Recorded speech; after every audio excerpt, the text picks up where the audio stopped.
starting room again.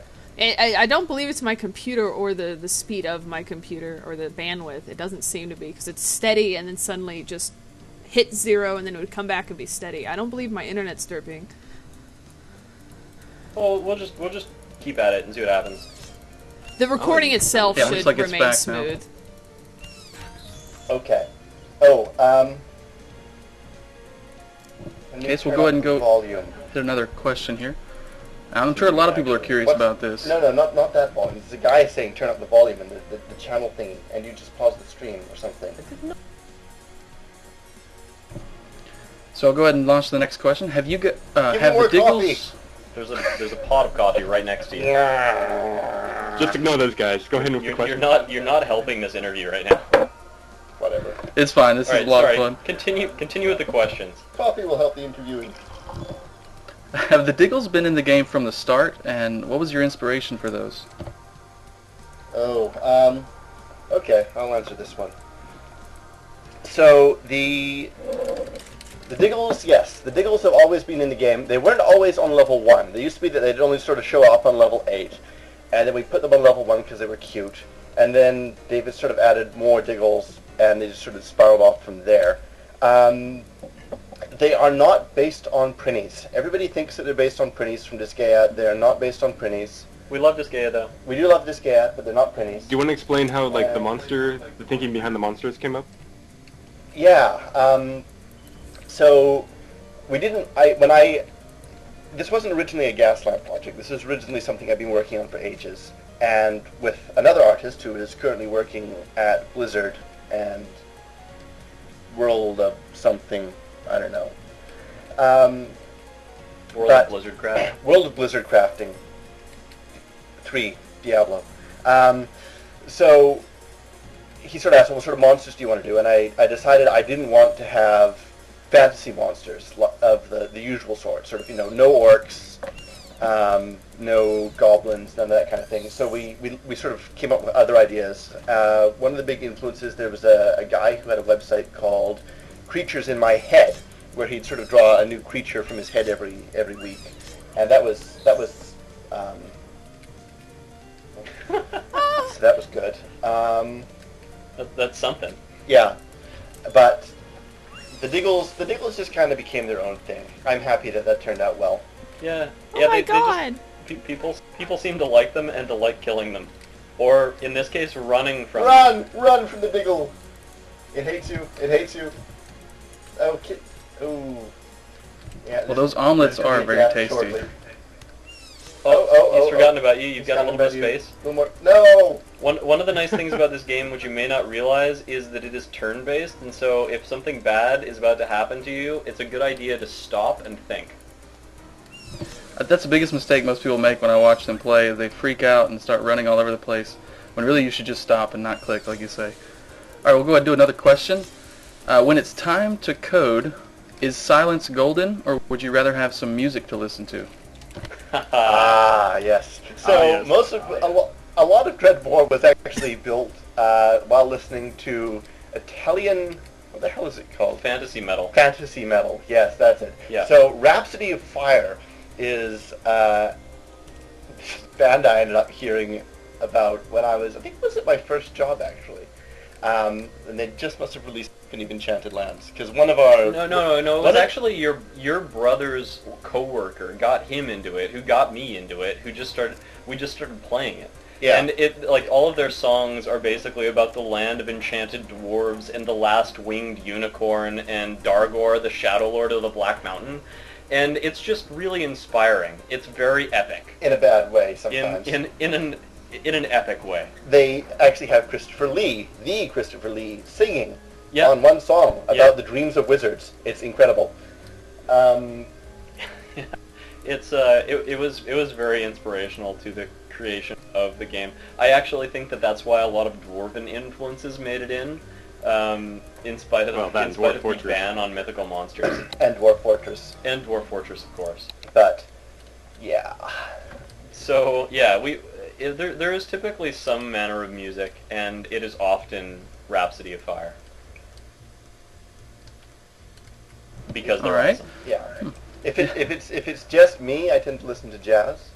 but I can understand that that's not for everybody, and that maybe I'm a snob. Well, we got some Thelonious Monk rocking sometimes. That yeah. But yeah, Rhapsody. No one else likes Laybach. Well, no, while we were in the German porn bunker, we actually had we sort of like traded off, like picking the music. And so sometimes it was industrial German metal, sometimes it was Italian fantasy rock, and sometimes it was jazz. The next game will be coded purely to the music of Bauhaus.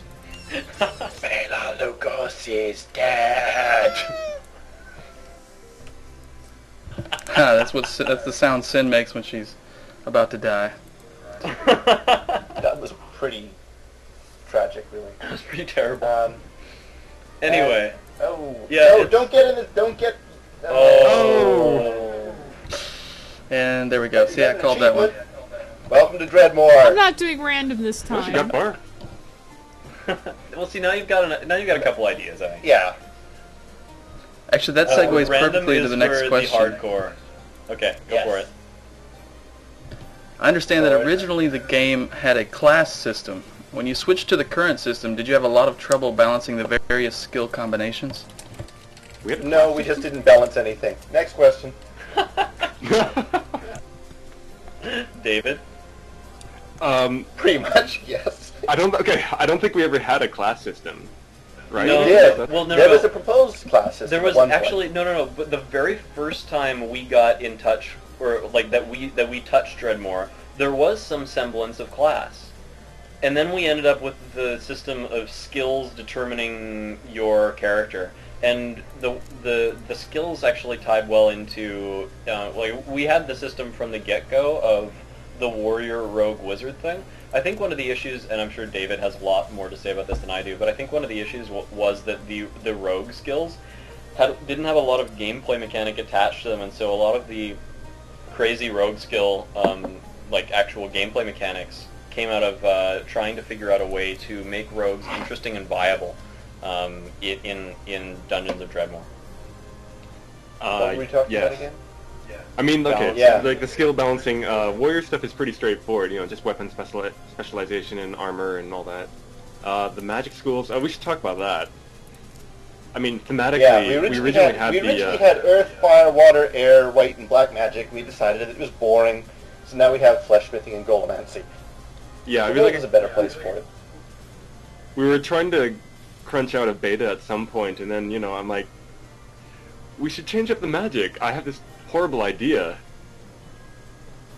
And then we had to do it, so threw all the spells away, and then...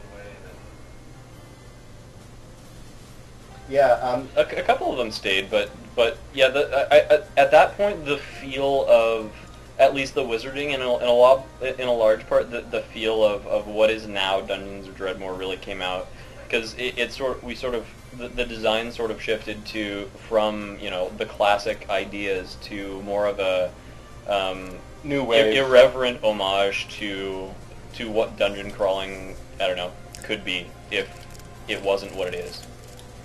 I mean, some of them are just based off what would sound funny, like Math Magic. I had no idea what it would do. That's from Donald Duck. Yeah, isn't it? that's Donald Duck in What? Math Magic Land. Yeah, haven't you ever seen that? I had I not think you seen that watch it. before. Yeah, no, Nicholas sent me Nicholas the and I video last watch basically, it. we've had conversations about this. I think like- you thought that we were kidding. It's a real thing. Really, I mean it. Well, that happens a lot.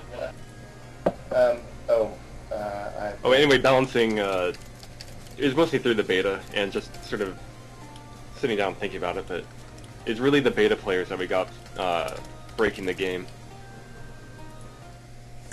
And a lot of them are goons from Something Awful. We recruited a lot of the testers there, and a few from... Yeah, we had a wonderful and horrible goon army. It was great. We're doing that for the next game. That was good, yeah. That was very good. But Okay, yeah. Mace Speaking of, Windu Jedi Master now descending into the dungeons of Dredmor. Force is gonna put a cork in your ass. Speaking of testing, what was the most difficult bug to track down, and how did you finally find the solution to it? There've They been a have lot some of really really old ones. crafty timing issues, and Yeah. we came up. Oh no, the race condition. Oh god, the race condition. Yeah, Yeah, it's so- it's a kind of a lame technical thing, but it was a really interesting bug if you're into programming. Or race conditions, races, or conditioning. Basically, at some point, just before Dredmor shipped, we made a harmless little change to the music player so that the audio wouldn't skip, or so we thought. And then we released the game, and the game just sort of started randomly crashing. And that took us 2 patches to fix, because the first patch, we fixed the race condition, and then exposed another bug in our audio library that had been around since 2001, at which point I swore a blue streak, and then we fixed that, and now the game seems pretty stable, and I watch as we say this, and the stream crashes. Yeah, so there was that. There was and there are still timing issues, which are an interesting problem when the user interface is obviously very real time and the game is very turn based, and getting it to making sure that the turns start and stop at the right times is actually a little bit trickier than it sounds. But yeah, that's still something that we're working on for this patch as well. All right. Got another question for you. Let's see. Oh God, hang on. Here we go. If you can only afford one item, would you buy booze or cheese? Booze. Booze. Booze. Oh, are you talking about in-game? Either one.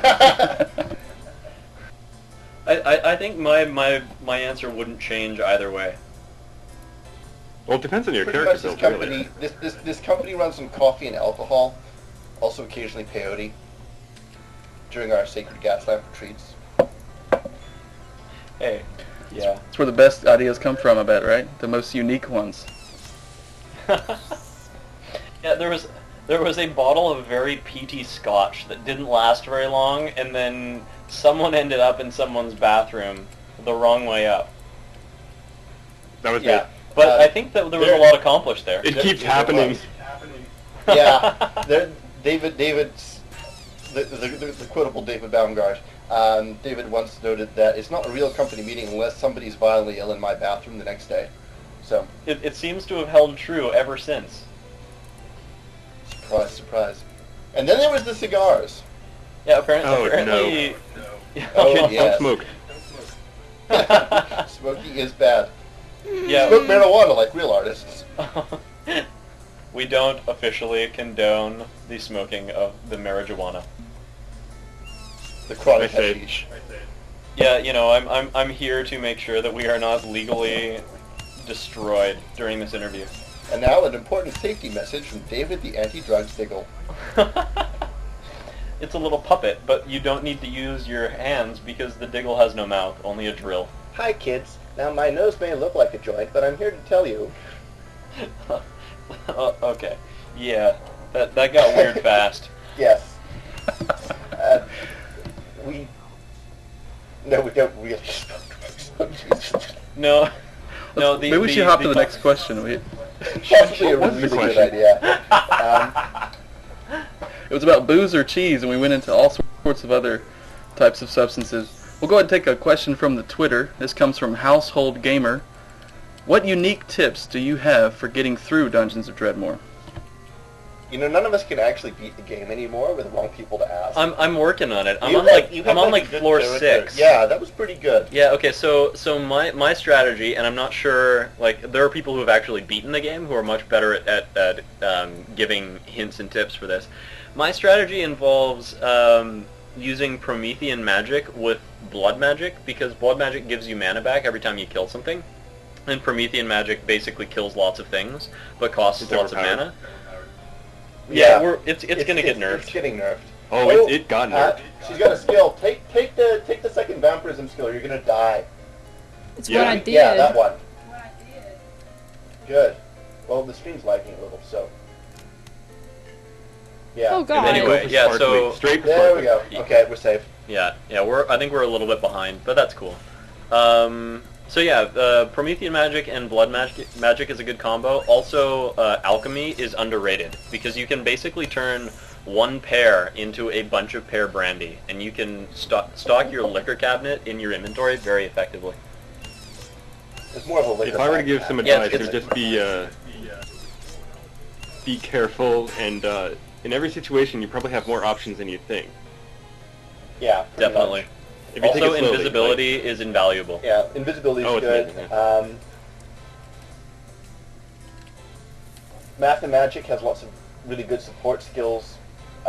Which one is Crystal Healing? Is that Math and Magic? No, or it's that's psionics. psionics. Yeah. Yeah. It's like, Or is that- yeah, no, that's astrology, the isn't it? support classes, the support classes are really useful. I find. Yeah, you're not using your healing corpse drinking. Come on. My what? Healing. You can use The that thing second where you vampire click on the skill on corpse. corpses. Yeah. Also, there's Oh. a laser wand. That's pretty. Wait, good. like that little skeleton You thing? want the laser one, that's good. Yeah, the Elder Wand? laser wand. We should have. Why don't we have the Elder Wand?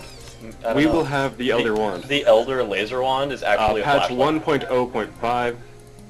How do I suck his Yeah. blood? If you have the skill selected, you just right-click on the corpse. Oh yeah, okay, you gotta select the skill in the lower right. You left-click to select the skill, Yeah. So you kill. and then the right-click somewhere to use it. Yeah, I think we're a little bit behind her, so she's probably figured this out by now. I haven't. Let's go ahead and we'll go on to the next question. This one's from myself. I never seem to have enough booze. Would you consider adding a way to expand the size of the inventory so I can carry even more alcohol? This is a Oh, common okay. problem. This is a common problem. Oh, in the game, right. We've Part of it is knowing Um, what booze to stack and using the distilling to make more effective booze out of your less effective booze. I guess that's only if you have alchemy skill, though. I mean, okay, in terms of inventory, everyone wants a bigger inventory, but that's part of the game balance, but I guess we'll see. Yeah, actually, inventory management is a skill that most games make it too easy for you. Maybe a way that you could just, you could have, you could craft bags or something to store more items. But there are plenty of slots. I realize there's so much room in the bottom left, and then plus the inventory itself. It's a matter of Not like right now, knowing but what in a bit, is valuable to keep and what you can just ditch or turn into loot fisk. Speaking of lutefisk, I've been told that lutefisk is a real food. Have you tried It it, and is. does it taste as terrible as it looks? Daniel? The only one of us who's tried it is actually Daniel, and he says it is as bad as it sounds in game, if not worse. Also, he's just wandered off because somebody just showed up at his office apartment with scotch. Daniel, can you get the door, please? Thank you. Right, now then. So, yes, people just actually show up here with alcohol. It's good. Oh, to sell stuff, you can open your inventory and hold down shift, or you can drag items onto Brax, the sales demon. Or something. So I'm really curious, who was in charge of creating all those hilarious skill and item descriptions, or was it like a group effort? That was... Skill and items was largely me, but Nicholas did a lot of the other writing as well. I mean, we sort of bounced them off each other. Are they doing an alcohol run or something? The what? The question was about the skill and item descriptions. I think those Oh. were largely my purview. Yeah, I think I know I did the monster descriptions. Yeah, and the level up and then- notes. And Then other stuff. It was all sort of fairly communal. I mean, I think that the slightly drier stuff is you, and I think that the slightly wetter stuff is me. If that's the term we can use to describe humor. Is humor wet? Sure. So, yeah. Can I do? Can I do a staff? What? Oh yeah, you can use both at the same time. Yeah, you can totally do that. Yes. There we go. So tell us a little bit about what it's like to be an indie game developer in today's game market, and what tools can an indie developer leverage to compete with the large publishing companies? We have money fights and drive gold-plated Ferraris. Dispute resolution is handled in the pit. We have knife fights. You have the two gladiator people, they tie their sandals. arms together, other hand holds a knife, and then you fight out, like, whose idea will get implemented. I sit on the throne, some sort of... The throne of judgment, yes. Yeah. Actually, you're poor a lot, and it's pretty miserable. Yeah. Kids, just become doctors. Good advice, Yeah, I the guess. thing about... You gotta admit it's fun, though, right? Oh, yes. It's suspiciously like real work at some point. I think that was Nicholas's line. Yeah. Like, there's the fun part, and that's a small portion of it, but then you have to actually finish the game and polish the game. It's from the island of Skye. It's 12 year. So, yes, 12-year-old whiskey just showed up here in the interview chamber. I don't know how, but this is magical. It's I- my birthday. Oh, yes, that's right. It's Daniel's birthday. So everybody wish Citizen Daniel happy birthday. And Hey, thank happy you for birthday. thank you for taking some time out of his birthday celebrations to apparently get sozzled on 12-year-old Telescar with us. Ooh, God. Well, happy birthday. Mm. Well, thanks very much. Ooh, I can taste the colors. Ah. Yeah, that's So it's a special that's pretty- interview. It's a birthday Yes. interview. Well, thanks, guys. I really appreciate it. Yeah, 47. Oh, look at all that love in the chat. Awesome, Yeah. awesome birthday spam. Keep it coming. Yeah, here we go. Mm. Uh, And the scotch is pretty good. I can say we drink a lot of scotch as a company. yeah, we're basically like Mad Men, but geekier and without the ties. And the secretaries. We don't have this. Maybe one day. We're working on it. Thank you, everybody. Yeah. Okay, so I'm sorry, I had to step out to receive a birthday present, which was the scotch. What did I miss? Not much really. We just sort of- You have to talk about the experience of eating lutefisk. yes, yeah, that was the thing. Okay, so lutefisk isn't quite as bad. Oh, thanks very much. How do I eat you damn green thing? Pick it up, You put it can't in your stand on the inventory, and corpse then and eat right-click it. on it. No, the green thing is a diggle. Oh, okay. I don't know. You can't pick that up. Although But, that'd yeah, be pretty corpse awesome if you could haul around Yeah. the corpses. You gotta be next to it though. So yeah.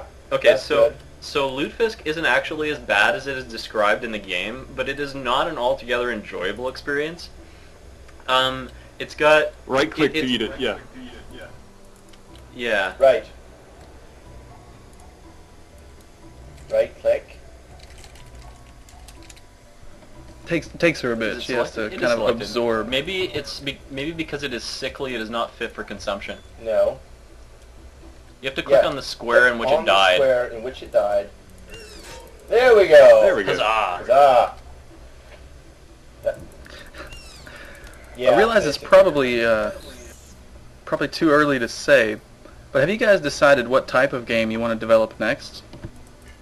Should we talk about that? It's kind of yes, sort of, but we're not comfortable talking about it yet. I think the code name for the project. Oh, I haven't actually told David. David, I've decided that Ooh. or Nicholas and I have a proposition that our code names for our unfinished project should be named after elder gods. So this one is going to be Project Odin, if that's cool with you. Odin isn't an elder god. He doesn't have tentacles. No, but he Wait, so fights we the heard elder it god. first? Are No, we he the fights first people frost to hear giants. about it? Frost giants are not elder gods. I just heard about this, yeah. Yeah, Okay. Can we Project call Odin? it Project Odin? He just wants to call it Project Odin. It doesn't actually have Well, he like... can call it Project Odin. Project Yeah, you can call it Odin whatever first you So, want. heard so on we have a CubeTubers. concept for what Project Odin is, but until we are sure whether or not it can actually be a fun thing, we're not really talking about it. Totally understandable. Sorry. That's why I figured it was early. No, I was just curious. A lot of the Twitter questions related to what the next project would be, but I figured it would be too early to say anything really. We've, Okay, we got a more. Dredmor too. we managed to do well enough with Dungeons of Dredmor that we are very happy to have the opportunity to make another project. So thanks to everyone who bought the game. You are allowing us to continue making insane games that hopefully you will really enjoy. Yeah. We hope we have learned the lessons of what makes Dredmor good well. I will say that I think people, since we seem to have picked up a lot of like Minecraft and Terraria people, there is a tiny touch of that, but not too much in what we're proposing. So I think we decided today we had to add sheep and pigs to the game, because now with Minecraft everybody expects sheep and pigs. Yeah, we have to make it comfortable by adding sheep and pigs. And then we make it uncomfortable by adding like Mygo and Fungus and Yuggoth and the King in Yellow and all sorts of other ridiculous things. So that's about as much as I'm going to say about that. So yeah, Somebody play Casilda's song now. let's not. Let's not. Let's not play Casilda's song. We don't need to hear about the King in Yellow right now.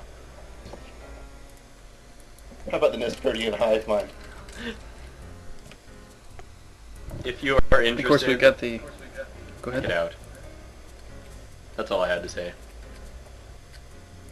Yeah. Actually, the King in Yellow is a pretty big hint. I knew you Okay, had to so- know it was coming. The eyebrows question is here. Considering the player's huge eyebrows, is it possible that the player once had a huge mustache also, and that it grew so large it took on a life of its own and became the first mustache golem? What's an We idea cannot for an really expansion speculate. pack? Or sorry, the mustache pack. You get a new item slot. You wanted a pack of combat hair pieces. Well, maybe we'll finally, maybe the cod piece will finally make it in as an item slot. How horrifying! Jeweled cod pieces. Death is about to This can be happen done. now. Jeweled cod pieces. Did we answer the question? Not really. That's okay. I think you should try to justify the eyebrows at this point. They're sort of a symbol of power in many cultures. I killed Definitely. myself. Like Samson. Wizards have large eyebrows. Russian politicians. Yeah, there was one Russian politician that was very. And another death. Okay, so that's, how many is that? 2 or 3 so far? 2 deaths. Okay, well we expected a dozen, so you're still doing very well. You're way ahead of the curve here. Yeah, that's good. Anyway, yeah. So the eyebrows really just came out of David's twisted. Well, I could answer subconscious. that. Okay, let's see. Part of it, the character did have large eyebrows because he's a small sprite, and just to make it expressive, you had to, give him large eyebrows. Partly, I don't know. I kept drawing them larger, and then we'd joke about it, so I just made them larger, and it was funnier. So that just kept happening. It's like those really annoying repetitive scenes in Family Guy. If a little bit of it is funnier, a lot of it is much funnier. That is, if you like Yeah. Family Guy. Or no, I personally love I don't Family know Guy. if that's it's an attempt to. It's like the Sunshine Boys. Words with a K in them are funny. Pickle has a K. Pickle is funny. Anyway, yeah, we don't really know. It's David's fault. Everything is David's fault. I was also drawing a gnome around the same time for a different game, and it ended Oh yes, up the having large Jiggy eyebrows Gnome. as well. The Jiggy Gnome. I remember Yeah, the Jiggy Gnome. That was fantastic. That was a great character concept. Yeah, I really I appreciate didn't that. realize. I remember this again a long time later, and at the same time as doing the original Dredmor painting, I was drawing that Jiggy Gnome. Drawing that Jiggy Maybe the Gnome. next game should have Jiggy Gnomes.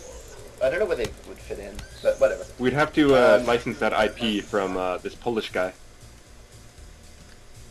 We'll have to get in contact with him. Apparently gnomes are a big thing in Poland. Yeah, gnomes are huge in Europe. They love gnomes. I actually have some pillowcases that are from Italy that say "I heart gnomes." Wow. True story. Daniel, They were a gift, that's awesome. and I couldn't say no. Sure. They said gnome. Right. No, we should answer some of these. We should answer some of these Twitter questions. Yes, we definitely should. We should answer. Oh yeah, these bring Twitter it. questions. Okay. You guys can pick some if you like. Yeah. Okay. We'll just hang out here. We did the next project. We did the next project stuff. Do we like mudkips? We did that tip. Okay, the multiplayer version. Yeah, Dredmor as a game is not really set up for multiplayer because it's turn-based and that would be awkward and weird. Yeah, And we don't know how to do it. It'd be like, you know how when you play Civilization multiplayer and or Heroes of Might and Magic, and you have to sit there for 10 minutes because the next person is going and getting a Mountain Dew and they haven't played, and so it's basically in spite of the fact that it's an amazing game, it's the worst LAN game ever because it's the game that you're playing at 2 o'clock in the morning and everybody goes to sleep because they're just tired of it. It'd be like that, except every time you took a step, people would fall asleep. The mechanic just doesn't translate well. We really wish it did, and we've actually had a number of conversations about, you know, how we could effectively like maintain the feel of Dungeons of Dredmor while making it a cooperative experience, and it just doesn't work. We really wish it would, but if there is a way to do it, we have not yet found it. Next game, multiplayer. Yeah. We're committed. Next game, we'll have multiplayer. Okay, so let's Project find Odin. another Twitter question. What other roguelikes inspired you to make DoD? We've answered that one in other interviews. I'm not going to answer it again. How did you start making games? I want to make games. I have no idea how to start. That's a good question. That's a good question. So I can only talk about this myself. I started programming, as I said earlier, at the age of 5. My uncle, who was mad, had some interesting ideas about how to amuse a bored and intellectually precocious 5-year-old at a dinner party. So rather than shove me in front of a television or something, he actually put me in front of a 286 computer with Turbo Pascal 5.5 on it, for anybody who remembers that, and sort of showed me, you know, this is how you make it read input, and this is how you print text, and I was basically hooked.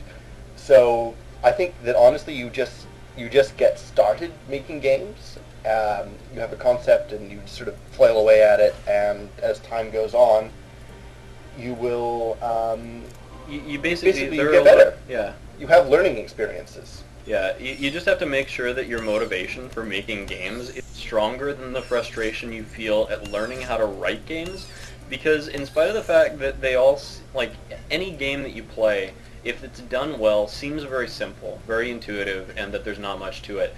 But there is a lot to video game design and video game like programming, and you just have to make sure that you're motivated enough to work through that, which is it is a difficult thing to do. I mean, there are a lot of aspects of making video games that are not, you know, they're not the glamour that you expect, but as long as you keep that in your mind, and as long as you enjoy the process, then you just basically stumble through it. Who's the guy in the chat who asked if this was Terraria? No! Well, maybe. Yeah, It could be Terraria. it's basically the same thing except top down instead of side on. Also, less Final Fantasy sprites. Yeah, unfortunately. We can do that. Oh, Sorry, David, you're going to have to make the... We need, what is his name? Golfa, or I don't know. I've been playing Final Fantasy 3. The old guy. The time traveling, no, not time traveling. He travels dimensions. He's got Galef. a beard. Galef, yes, That's Final that Fantasy guy. 5. I can't remember what numbers Yes, they are. yes, we're sort of half-assedly answering questions here. To make games, let's see, you need one of 3 skills. Coding, art, or having lots of money. Yeah, pretty much. Yeah. It also helps to have as many skills as possible, especially if you're doing an indie game, because there is a lot of stuff required that is not just what you'd expect. I think one of the reasons that we managed to create this game, one of us has like a main skill, and then we can also do other things that are required, and so, you know, having So it's like we're multi-classed. Yeah, basically. Yeah, we're hybrid characters. I'm a paladin, who's also a dwarf. Okay. fun. We'll take a question from chat here. Dark Gamer 2425 asks, "Who is Krong?" So we can reveal this one. Krong is actually, the name is taken from an old Usenet joke, actually, from like 1980 something. We were channeling a lot of Kron too. Kron, yeah, Krom and Kron and Kron. Well, there's and it's Kron, all- Yeah, like whatever the Kron. Conan one was. It Yeah. was a lot of inspiration for But Kron. Krong is actually apparently Krong is the noise that an anvil makes when it hits you on the head, according to the Usenet group Talk.Bizarre. So there you go. Yes, and he is the god of anvils. Yes, he is the god of anvils. Any other interesting questions here? Yeah. Who says the world is cheap? Buy it on Steam. It's not us, but you know. It is a great game, It is a good game, and the guy who made it is also a great guy. and I did the Steam packaging. There is a hidden cake room in Dungeons of Dredmor.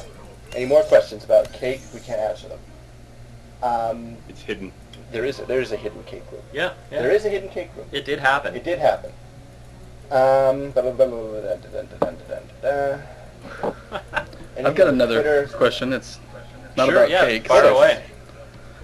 Have you guys ever considered adding an option to randomize the icons and names for potions at the start of the game so the player would have to drink them to discover their purpose? That actually Flip-flop was on the that. first system. Yeah, we had it at some We've point. gone back and forth We took it out. twice on that, haven't we? Yeah. Yeah.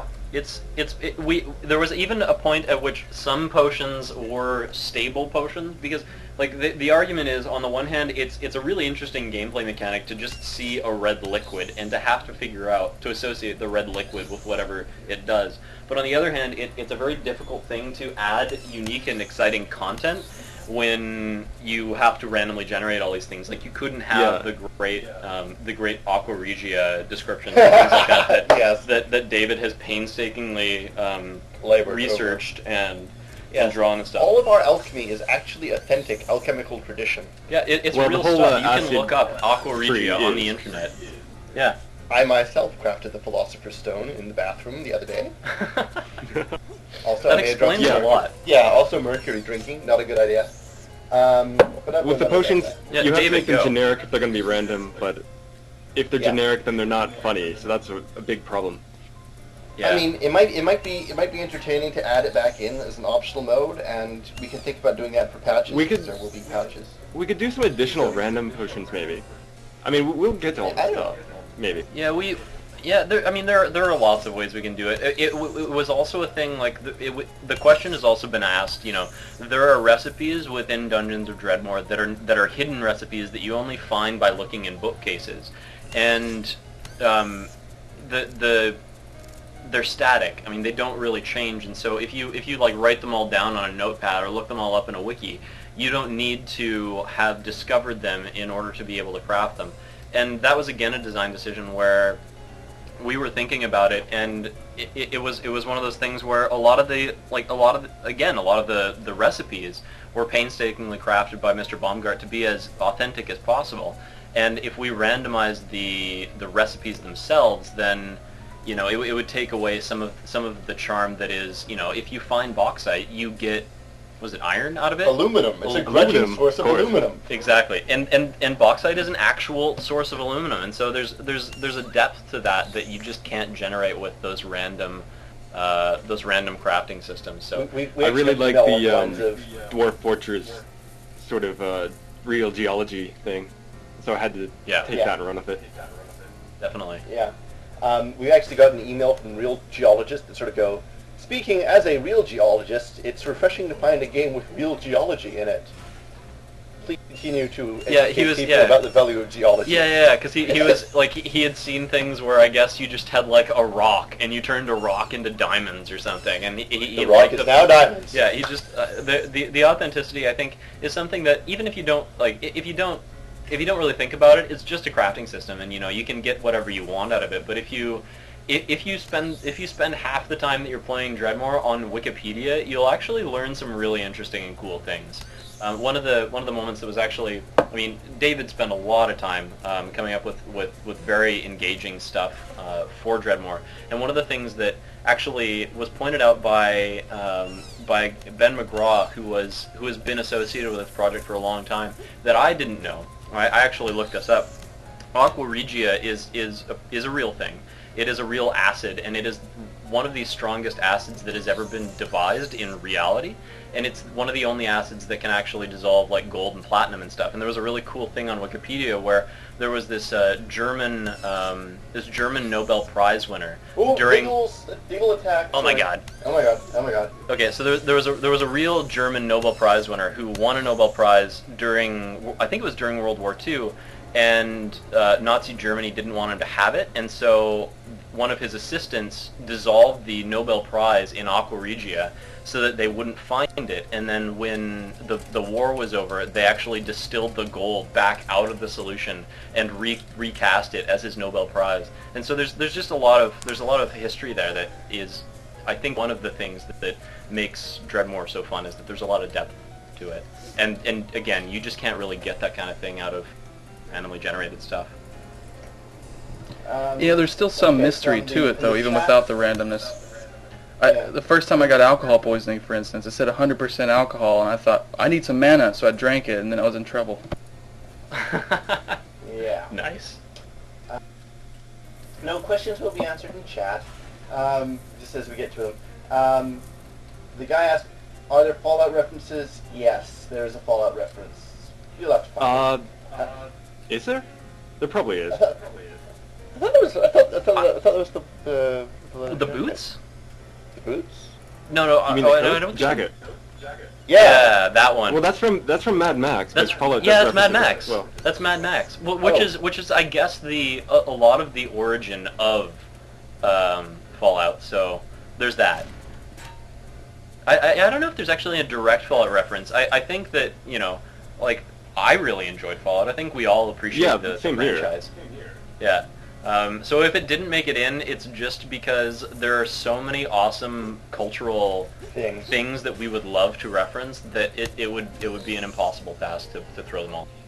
Actually, a good Fallout connection is the sort of Pip-Boy connection to the skill icons. Yeah. I remember the thought really early on, like, you know, the little character doing all the things. Yeah, that's true. That was actually an influence. I remember we talked about Fallout 3. Yep. Yeah, we were early doing on. that, which had the traits and things. Let's see if Axe has another question for us.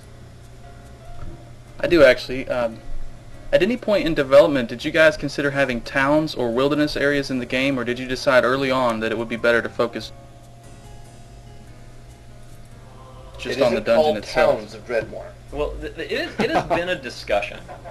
It has actually been a discussion. We've talked about it a number of times, and the game, like, I think the general consensus, and again, it's something that we talk about still, because we're constantly thinking about adding new content to the game.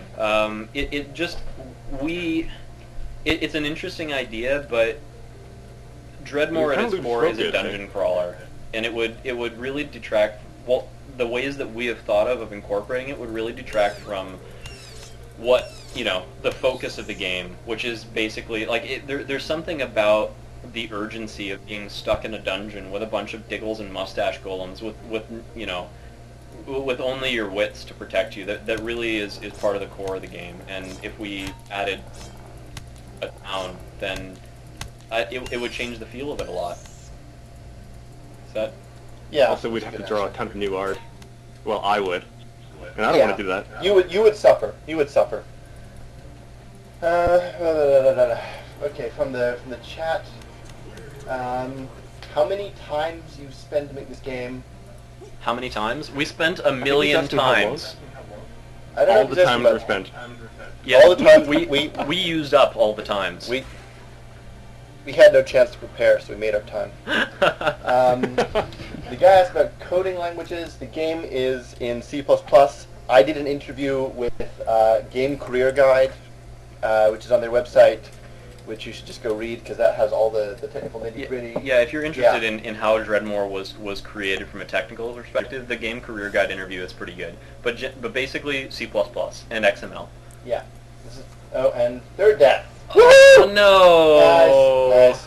You got further on that one. Yeah, that was pretty trap death. Nice. Yeah. Yeah, that was good. And right in front of Sorry. the Anvil of Krong, too. Yeah, the Anvil of Krong is often well guarded. Krong is a fickle god. Yeah. He makes you work for He it. makes you work for it. How are we doing for time? Apparently there's some sort of a special guest. I was just about to mention that when you said you used millions of times. We actually are running out of time. We got 5 minutes left for this interview. We got a surprise guest coming up next, and so before we get cut off, I just want to say I really appreciate you guys coming over and doing this interview with us. This has been a lot of fun for me, and I think it's been a lot of fun for the viewers. And you guys need to check this game out. I mean, it's $5, okay? And I've played over 40 hours.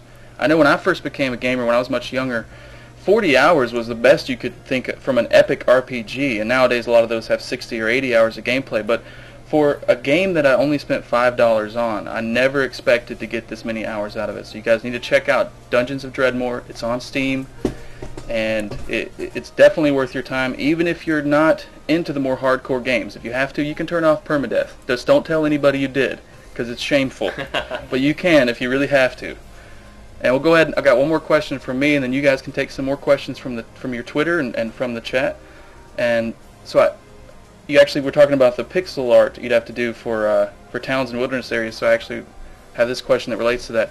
I think Dungeons of Dredmor has some excellent pixel art myself. How did you guys go? How did you go about deciding on the art style for the game? Well, originally, okay, the project was started in like 2005, 2006, right? And Nicholas hired some artists to do various things. For example, all the original monster sprites are the original contracted artists. But then we picked up the project again in 2008, and that's when it came to Gaslamp, and that's when I started doing the art for it. And I basically looked at all the art and said, you know, what can I do better? What can I do in the time that we have? Which ended up being a lot longer than we expected. And, you know, I just started at one end and redid, you know, all the tiles, all the skill icons, UI. What's the question again about the pixel art? What were your direction influences? Influences? The art of Boris Vallejo. Maybe for the painting, actually, yeah. I mean, you know, the over-the-top fantasy art with, like, you know, rich colors, I thought, you know, that's fun. But for the pixel art, I don't know, just... I mean, I did not do the monster sprites. That was a lot of, there was, like, Brian Rathman and Tim Wexford. So there's, like, a Monkey Island influence there. Some from very strong Quest for Glory. Yeah, but it also seems that you took a lot of inspiration from those sprites in sort of the way that the game felt, and you know, it was definitely there were a lot of other influences too, like the Doom title screen and that kind of thing. Oh, that's fun, yeah. All right, we've only got two more minutes, so if you guys want to if you have anything you want to say, or you have any other questions you wanted to answer, go right ahead. Nick, do you want to grab a question of some kind? Yeah, let's have a look through the list. Yes, special guest coming up. It's some guy named Gabe Notch. I don't know who that is. I have no idea who the special guest is really. All I know is it's Garrick the anti-drug diggle again. Favorite floor? That's a good question. My favorite is floor 5, because floor 5 is the floor where it actually gets hideously nasty. Is that the baths? That's the one with the Diggle Commandos. So it's got invisible Diggle Commandos, things that steal your stuff, masked monsters that blind you. Oh, that's the wooden fortress. The wooden fortress, which is actually based on our old office space. Yeah, our old office was actually floors, walls, and ceilings were all made of wood. And so that dungeon set is definitely an homage to what I've been referring to as the German porn bunker. Something else. Well, we should say thank you Oh to yeah. everyone. Thank you. Yeah. Indeed, yes. Thank you for listening to us drivel for an hour. Yeah, we Thank hope you we to have, the we hope fans we have for entertained you in some. you know, Yes. letting us make games. Yeah, thanks for supporting us. Like we have gotten enough. Like I think we've gotten enough support to have have some motivation or something to work with to make another game, and the support that you guys give us allows us to do that. Because really, I mean, I lost my train of thought. You guys help us make games, and that is awesome, and we are really humbled by all the success that we have had with the game, and that you guys really like it, or at least that most of you seem to, and that you don't seem to dislike it too much. We're sorry Well, if you thank die you on again, the first guys. floor. Thanks again for coming by, guys. We really, really appreciate it. Hopefully, if you do have time at our next event, which may be 3 or 6 months or more in the future, but if you have time to come back, it would be really cool. If you don't, we understand. You're probably getting a lot of stuff. Probably getting busy with all this attention, and I think you guys deserve it. And thanks for coming down. It's not easy racing these Ferraris. Thank you. Oh, man. Yeah, thanks for having us on. This was a lot of fun. Yes, indeed. Thank you so much, guys, for coming.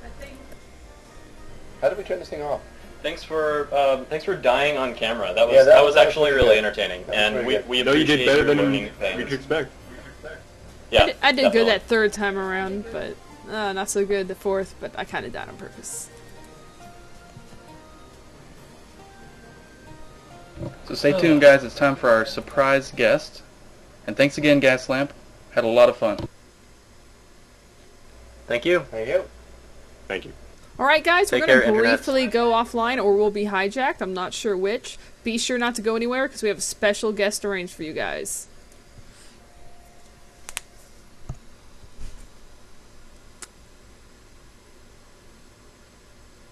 And as far as the rest of you guys, if you guys want to go aside and we can keep talking, or you guys can leave, whatever. I have to go clean the office today.